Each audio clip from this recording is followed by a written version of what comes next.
ናስጥልን ተመልካቾቻችን ዛሬ በደቡብ ጎንደር አለምበር በተሰኘ ከተማ አቅራቢያ የሚገኘው የወታደራዊ ካምፕ በፋኖች ቁጥጥር ስር ገብቷል።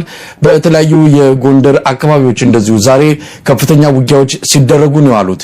ዛሬ እንደ ተለያዩ ቦታዎች ከደረሱ መረጃዎች ለማረጋገጥ እንደቻልነው ላሊበላ ከተማም በፋኖች ከበባ ስር ናት።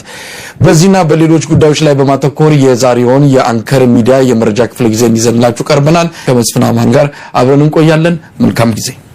በጣም አመሰግናለሁ መስፍን።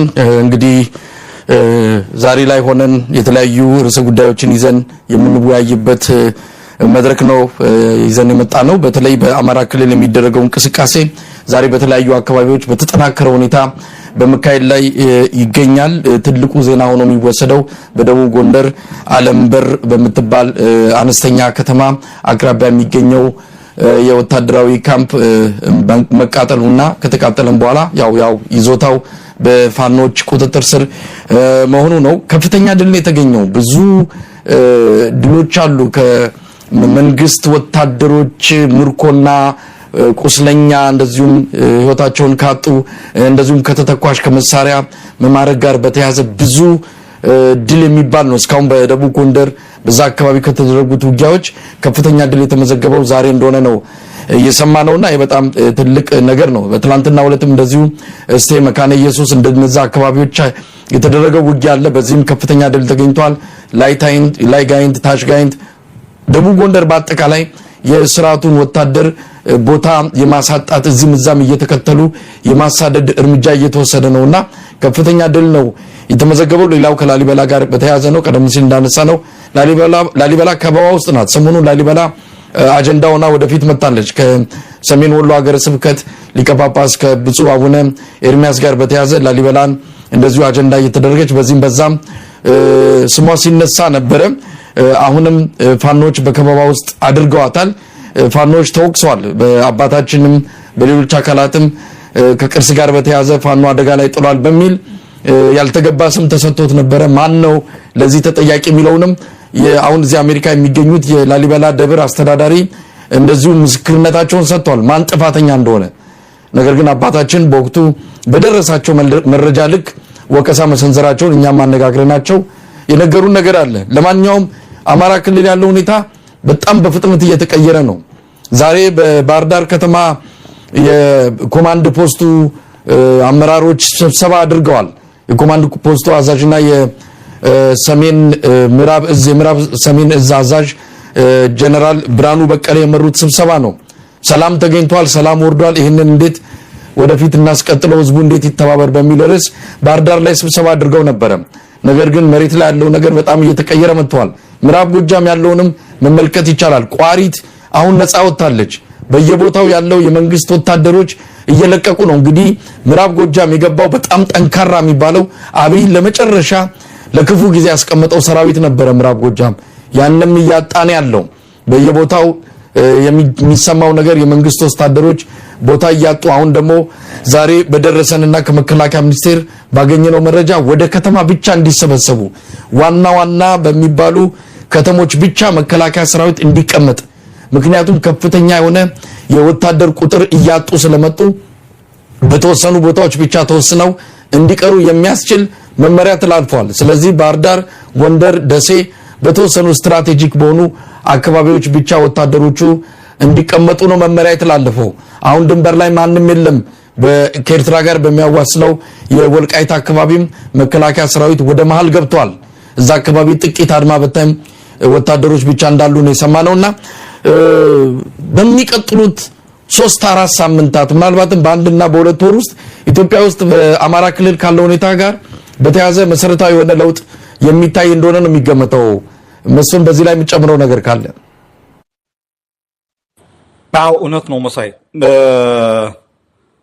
ከላሊበላው ልጀምር። የላሊበላው ኦልሞስት እንግዲህ ላሊበላን ፋኖን አጽድተን ላሊበላን ተቆጣጠረን ተብሎ ፌሽታው ምንድነው ደስታው የመንግስት ባለስልጣናት የመንግስት ካድሬዎች ፌሽታ ደስታ ሴሌብሬሽን ሳያበቃ አንድ ሳምንት እንኳን አልሞላውም ሳያበቃ ላሊበላ ከተማዋ በዚህ ደረጃ በፋኖ መከበቧ አሁንም የሚያሳየው ፋኖ ምን ያህል የህዝብ መሰረት እንዳለው ምን ያህል አቅም እንዳለው እያሳያለበት ሁኔታ ነው ያለው። እነዚህ ሰዎች ላሊበላ ነፃ ወጣን፣ ፋኖ ምንም አቅም የለውም፣ ወታደር ሲመጣ ይሸሻል የሚለውን ነገር ዲስፕሩቭ የሚያደርግ ዋጋ የሚያሳጣ ሁኔታ ነው እያየናለው። ይሄ ነገር ማለት ብዙ ቦታዎች ላይ አይተነዋል። ደብረ ማርቆስ ላይም ሌሎችም ከተሞች ላይ አይተነዋል። እንዳልከው አሁን ያለው ሁኔታ መንግስት ቆይቷል። ይሄ ነገር ከሆነ ግን አሁን እየባሰ ነው የመጣው። ሊቆጣጠረው የማይችልበት ደረጃ ላይ ደርሷል። የመንግስት ኃይል ዲስፐርስድ ሆኗል፣ ተበታትኗል፣ ተሰበጣጥሯል።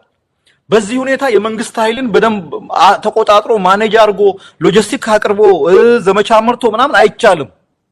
ቢኮዝ እንትን መኖር አለበት፣ የሳፕላይ ላይን መስመር መኖር አለበት፣ እቃ የሚቀርብበት፣ ጥይት የሚቀርብበት፣ መሳሪያ የሚቀርብበት፣ አዛዦቹ የሚመላለሱበት መኖር አለበት። አሁን ያ ነገር የለም፣ አልተቻለም። አሁን የመንግስት ኃይል የፋኖ እንቅስቃሴ ውጤትን ነው እዚህ ጋር የምታየው። የመንግስት ኃይል ሁሉም ቦታ ላይ ተቆጣጥሮ ሁሉ ቦታ ሄዶ ፋኖን መጥቶ አጥፍቶ መደምሰስ ባለመቻሉ ሲምቦሊክ የሆነ ምልክት የሆኑ ከተሞች ጎንደር፣ ጎጃም፣ ጎንደር፣ ባህር ዳር፣ ደብረ ማርቆስ ምናምን የሚባሉ ከተሞች ላይ መንግስት ተቀምጦ መንግስት የከተሞች ብቻ እንትን ሊሆን ነው ማለት። ሌላው ይሄ ከከተማ ውጭ ያሉትን አካባቢዎች የገጠር አካባቢዎችን ለፋኖ የመተው አዝማሚያ ነው ያለው። ይሄ እኮ ማለት ባይዞ ቪክትሪ ነው። አንደኛ ፋኖ በደንብ የመንቀሳቀስ ስፔስ እድል ያገኛል፣ ቦታ ያገኛል። ከህብረተሰቡ ጋር በደንብ ስራዎችን ሰርቶ አሁን መንግስት ከተማውን ከቦ የተቀመጠበትን እንትን የማጥፋት እድል ነው የሚያገኘው። እና እኔ በደንብ የጎሬላ እንትኖቹን ካያቸው ያ ነው መንግስትን እንዲያውም መጀመሪያም ከተማም አትቆጣጠርም። መንግስትን ከገጠር አካባቢዎች ታጸዳለህ። ከተማ ላይ መንግስት ይንጠለጠላል። ከሆነ ጊዜ በኋላ በደንብ ኃይልን አደራጅተህ ከተማውን በሁሉም አቅጣጫ ከበህ የመንግስትን ኃይል ድምጥማጡን ታጠፋዋለህ። አሁን የምናየው ነገር ይሄ ነው። አሁን ንፋስ መውጫ ኦልሞስት በፋኖ ቁጥጥር ስር ገብቷል። ደቡብ ጎንደር መኮንኖች ናቸው አይደል? ከፍተኛ መኮንኖች ናቸው የሚያዙት በየቦታው እንትን የሚባለው እንግዲህ ከደፈጣው በተጨማሪ ማለት ነው። ያለው ብዙ ጊዜ የምናነሳው ነገር አለ። ፋኖ ሁለት ነገር ነው፣ ይሄ ሃይብሪድ የተቀላቀለ ነገር የምታየው። አንዳንድ ጊዜ የለየለት ጦርነት ለ3 ለ4 ቀን ልክ ይሄ መደበኛ ኮንቬንሽናል የሚባለው አይነት ጦርነት በቋሚነት ሲካሄድ ታያለ። የመንግስትን ኃይል ወጥሮ በጣም እኮ የማይቻል ከባድ ነገር ነው ሲያካሄድ ታያለ። በሌላ ጊዜ ደግሞ ደፈጣ ጥሎ በጣም ታርጌትድ ኢላማውን ሳይል የመንግስትን ኃላፊዎች የጸጥታ አስቸጋሪ የሚባሉ ሰዎችን መጥቶ እንትን ሲያደርግ ታያለ። እና ይሄ የፋኖን እስካሁን የተካሄደው እንቅስቃሴ በደንብ አሁን አንዳንዴ ፋኖ ዝም ብሎ ፋኖ እንቅስቃሴ ግብታዊ ነው እንደው ዝም ብሎ በቃ በስሜት በእልህ ተነስተው የአንዳንድ የአካባቢ ወጣቶች ኖ ኢትስ ሪሊ ሚሊተሪሊ ካየው በደንብ የተጠና የታሰበበት ስራ ነው የተሰራ ያለው። አሁን ዛሬ ነው ትላንትና የሰማሁት አንድ ጥሩ ነገር አለ። ለምሳሌ ደቡብ ጎንደር ላይ አንድ የተካሄደው ኦፕሬሽን ላይ ከምዕራብ ከጎጃም ተሻግረው ነው ያን ኦፕሬሽን አንድ የጎጃም ፋኖች ናቸው እዛው ኦፕሬሽን ላይ ኢንቮልቭ አድርገው ለደቡብ ጎንደሮቹ ሽፋን ሰጥተው ያን ኦፕሬሽን ስኬታማ ያደረጉት። ከዚህ ቀደም ወሎ ላይ አይተናል።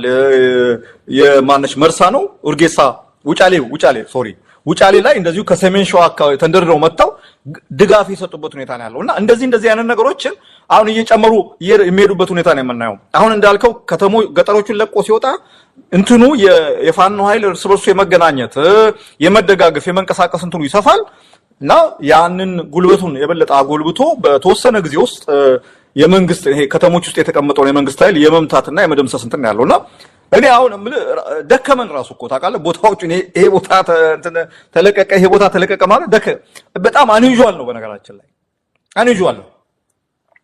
በጣም ያልተለመደ ምንድነው የመንግስት ኃይል አንድ ቦታ ከያዘ ካለው ጉልበት አኳያ ካለው እንትን አኳያ ያን ነገር ይዞ ሆልድ አድርጎ ያጸናል ተብሎ ነው የሚጠበቀው። ግን ሳምንት ላሊበላን ተመልከት። አንድ ሳምንት ላሊበላን ከፋኖ አጸዳን ብለው በፌሽታው ስብሰባው ምናምን አይታል።